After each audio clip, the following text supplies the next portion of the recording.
सुप्रभात बच्चों। आज हम पढ़ेंगे कक्षा 7 का पाठ 9 चिड़िया की बच्ची। पार्ट 1 में मतलब भाग 1 में मैं आपको पढ़ा चुकी हूँ कि सेठ माधव दास एक बहुत ही अमीर इंसान हैं। सेठ जी हैं तो उनके बगीचे में उड़कर एक चिड़िया आ जाती है छोटी सी, तो वो उन्हें बहुत अच्छी लगती है, बहुत भा जाती है। तो वो उससे जिद करते हैं कि तुम यहीं रुक जाओ, मैं तुम्हारे लिए सोने का घर बनवा दूंगा, हीरे मोती की उसमें झालर लटकाऊंगा, तुमको यहाँ सारे सुख मिलेंगे, खाने पीने को अच्छा मिलेगा, सब कुछ मिलेगा। लेकिन चिड़िया को अच्छा नहीं लगता। वो कहते हैं तो चिड़िया को तो अपनी मम्मी के पास, माँ के पास ही जाना होता है। इतना मैंने आपको पढ़ाया था। अब उससे आगे का हम पढ़ते हैं। चिड़िया इन बातों से बहुत डर गई। वह बोली, मैं भटक कर तनिक आराम के लिए इस डाली पर रुक गई थी। अब भूल कर भी ऐसी गलती नहीं होगी। मतलब चिड़िया जब वो बार बार कह रहे थे तो चिड़िया डर रही थी। मैं अभी यहाँ से उड़ी जा रही हूँ, तुम्हारी बातें मेरी समझ में नहीं आती। मेरी माँ की घोंसले के बाहर बहुत तेरी सुनहरी धूप बिखरी है। मतलब ऐसा नहीं कि मुझे धूप यहीं मिल रही है, मेरा घोंसला जहाँ पर है मेरी माँ रहती है वहाँ पे भी अच्छी धूप है, मैं तो वहीं धूप ले लूँगी। मुझे और क्या करना है, 2 दाने माँ ला कर देती है और जब मैं पर खेलने बाहर जाती हूँ तो माँ मेरी वाट देखती रहती है। वाट देखना मीन्स इंतज़ार करना, वेट करना। उसकी जो माँ है, चिड़िया की माँ, जब वो बाहर खेलने जाती है चिड़िया तो उसकी मम्मी उसका वेट करती रहती है। मुझे तुम और कुछ मत समझो, मैं अपनी माँ की ही हूँ। मतलब ज़िद करती है कि तुम मुझे ज़बरदस्ती रोकने की कोशिश मत करो, मुझे तो माँ के पास ही जाना है।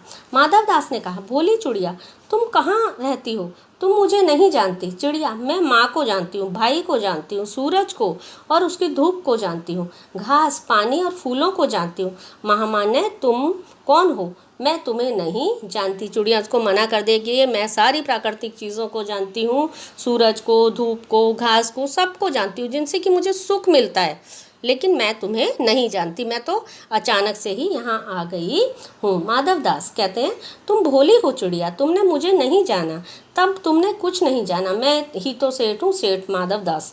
मेरे पास क्या नहीं है, जो मांगो मैं वही दे सकता हूँ। हर तरीके का लालच दे रहे हैं। चिड़िया, पर मेरी तो छोटी सी जात है, आपके पास सब कुछ है, तब मुझे जाने दीजिए। माधव दास जी कहते हैं, चिड़िया तू निरी अनजान है, मुझे खुश करेगी तो मैं तुझे माला माल कर दूंगा, मतलब बहुत सारे पैसे दूंगा, सारा सुख दूंगा। चिड़िया, तुम सेठ हो, मैं नहीं जानती सेठ क्या होता है, पर सेठ कोई बड़ी बात होती होगी, मैं अनसमझ ठहरी। माँ मुझे बहुत प्यार करती है, वह मेरी राह देखती होगी, मैं माला माल होकर क्या होंगी, मैं नहीं जानती माला माल किसे कहते हैं। क्या मुझे वह तुम्हारा माला माल होना चाहिए? सेठ, अरे चिड़िया, तुझे बुद्धि नहीं है, तू सोना नहीं जानती? सोना उसी को जगत की तृष्णा। मतलब हर इंसान पैसे के पीछे भाग रहा है और चिड़िया, माधव दास जी कहते हैं कि चिड़िया तू उसकी वैल्यू नहीं कर रही है। तो वह सोना मेरे पास ढेर का ढेर है, तेरा घर समूचा सोने का होगा। मतलब हर तरीके का लालच देता है कि तेरी माँ के लिए भी मैं बहुत सारा सोना दे दूंगा, ऐसा पिंजरा बनवाऊंगी कि कहीं दुनिया में ना होगा, ऐसा ही तू देखती रह जाए, तू उसके भीतर थिरक फुदक कर मुझे खुश करियो और तेरा भाग्य खुल जाएगा। तेरे पानी के पीने की कटोरी भी सोने की होगी। हर तरीके का लालच दे रहे हैं, लेकिन चिड़िया मान नहीं रही है।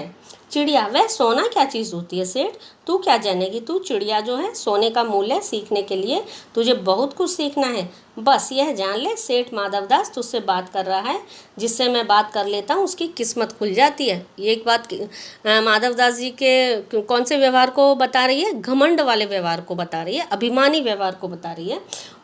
तू अभी जग का हाल नहीं जानती, मेरी कोठियों पर कोठियाँ हैं, मतलब मेरे बहुत सारे बंगले हैं, बगीचों पर बगीचे हैं, दास दासियों की संख्या नहीं, पर तुझसे मेरा चित्त प्रसन्न हुआ। चित्त मीन्स मन, मतलब मैं तुझसे खुश हो गया हूँ। ऐसा वरदान कब किसको मिलता है? मतलब कहता है कि तू तो बहुत किस्मत वाली है, लकी है जो मैं तुझे मिला हूँ, और इतना सारा सोना वगैरह सब मैं आपको दे रहा हूँ। मैं कुछ नहीं समझती, पर मुझे देर हो रही है, माँ मेरी वाट देखती होगी। फिर वो कहती है कि मेरी माँ मेरा इंतज़ार कर रही होगी। सेठ, ठहर ठहर, इस अपने पास के फूल को तूने देखा? यह एक है, ऐसे अनगिनत फूल हैं, ऐसे अनगिनत फूल मेरे बगीचों में भी हैं। वे भांति भांति के रंग के हैं, तरह तरह की खुशबू है। चिड़िया, तैने मेरा चित्त प्रसन्न किया है, वे सब फूल तेरे लिए खिला लेंगे। मतलब पहले सोने का लालच दिया, फिर बगीचे का लालच दिया, अब फूलों का लालच दे रहे हैं। वहाँ घोंसले में तेरी माँ है, पर माँ क्या है इस बहार के सामने? तेरी माँ क्या है? मतलब कह रहे हैं कि तेरी माँ की कोई इम्पोर्टेंस नहीं है इन सारे सुखों के सामने। वहाँ तेरे घोंसले में कुछ भी तो नहीं है, तू अपने को नहीं देखती? कैसी सुंदर तेरी गर्दन, कैसी रंगीन देह, मतलब तेरा शरीर कितना सुंदर है, गर्दन कितनी सुंदर है। तू अपने मूल्य को क्यों नहीं देखती कि मतलब तेरी कीमत तो बहुत ज़्यादा है। मैं तुझे सोने से मढ़कर तेरे मूल्य को चमका दूंगा। तैने मेरे चित्त को प्रसन्न किया है, तू मत जा, यहीं रह। बहुत जिद कर रहे हैं सेठ जी, बार बार बार बार, लेकिन चिड़िया नहीं मानती है। चिड़िया, सेठ मैं अपने को नहीं जानती, इतना जानती हूँ, माँ मेरी माँ है और मुझे यहाँ देर हो रही है। सेठ मुझे रात मत करो, रात में अंधेरा बहुत हो जाता है, मैं राह भूल जाऊँगी, मुझे जाने दो, नहीं तो मैं रास्ता भटक जाऊँगी। सेठ ने कहा, अच्छा चिड़िया, जाती हो तो जाओ, पर इस बगीचे को अपना ही समझो, तुम बहुत बड़ी सुंदर हो। फिर उसको लालच देने लगे। यह कहने के साथ ही सेठ ने एक बटन दबाया। उसके दबने से दूर कोठी के अंदर आवाज़ हुई, जिसे सुनकर एक दास झटपट भाग कर आया। दास मीन्स नौकर। यह सब क्षण भर में हो गया और चिड़िया कुछ भी नहीं समझी। एक बटन दबाया तो अंदर से नौकर आ गए, तो चिड़िया को कुछ समझ में नहीं आया। सेठ कहते रहे, तुम अपनी माँ के पास जाओ, माँ वाट देखती होगी, मतलब तुम्हारी राह देख रही होगी, पर कल आओगी ना, कल आना, परसों आना, रोज़ आना। रोज़ का लालच दे रहे हैं, चलो अब चली जाओ लेकिन रोज़ आना। यह कहते कहते दास को सेठ ने इशारा किया। अब क्या सेठ क्या कर रहे हैं, चिड़िया को पकड़ने का प्लान बना रहे हैं अपने नौकर को बुला के कि मैं इसको बातों में लगाऊंगा और तुम उसको पकड़ लेना। वह चिड़िया को पकड़ने के जतन में चला। कौन? दास, नौकर। सेठ कहते हैं, सच तुम बड़ी सुंदर लगती हो, तुम्हारे भाई बहन हैं? कितने भाई बहन हैं तुम्हारे? ये सब सेठ जी क्या कर रहे हैं, चिड़िया का ध्यान भटका रहे हैं कि चुपचाप से उससे बातों में लगा लें और चिड़िया को दास पकड़ ले। चिड़िया, दो बहनें एक भाई, पर मुझे देर हो रही है। हाँ हाँ जाना है, अभी तो उजेला है। उजेला किसे बोले? उजाले को बोलेंगे, रोशनी को। दो बहन एक भाई, बड़ी अच्छी बात है। पर चिड़िया के मन में भीतर जाने क्यों चैन नहीं था, उसे एक मन में डर लग रहा था। वह चौकन्नी हो चारों ओर देखती थी। उसने कहा, सेठ मुझे देर हो रही है। सेठ ने कहा, देर अभी कहाँ, अभी तो उजेला है। मेरी प्यारी चिड़िया, हर तरीके से बहला रहे हैं सेठ जी उसको। तुम अपने घर का इतना और हाल सुनाओ, भय मत करो, मतलब और बताओ तुम्हारे कितने भाई बहन हैं, क्या क्या होता है तुम्हारे घर में, ये सब पूछ रहे हैं। चिड़िया ने कहा, सेठ मुझे डर लगता है, माँ मेरी दूर है, रात हो जाएगी तो राह नहीं सूझेगी, मतलब रास्ता नहीं दिखाई देगा। इतने में चिड़िया को बोध हुआ, मतलब चिड़िया के मन में आया कि जैसे एक कठोर स्पर्श उसके देह को छू गया। कठोर स्पर्श मतलब ऐसा लगा उसको चिड़िया को कि किसी ने उसे टच किया है।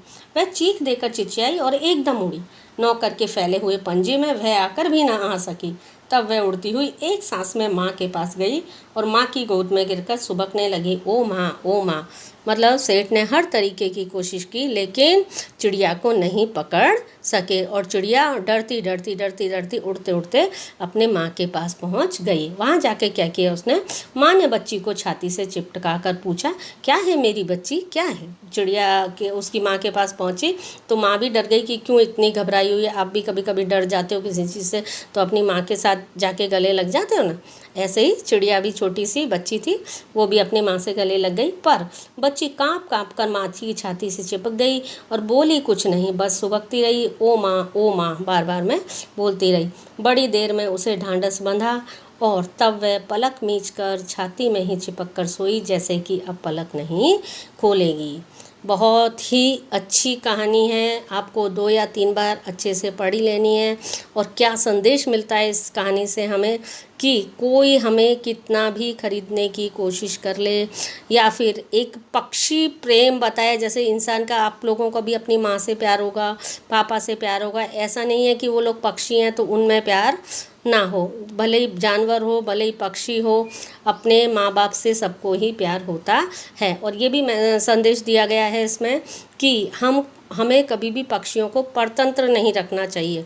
ये नहीं कि हम उन्हें सोने के पिंजरे में बंद कर लेंगे, अच्छा अच्छा खाने को देंगे तो वो मतलब अच्छे से रहेंगे और सुखी रहेंगे, लेकिन हमें पक्षियों को स्वतंत्रता देनी चाहिए, कभी भी बांध कर नहीं रखना चाहिए। तो बच्चों, उम्मीद करती हूँ कि आपको अच्छे से ये पाठ समझ में आ गया होगा। धन्यवाद।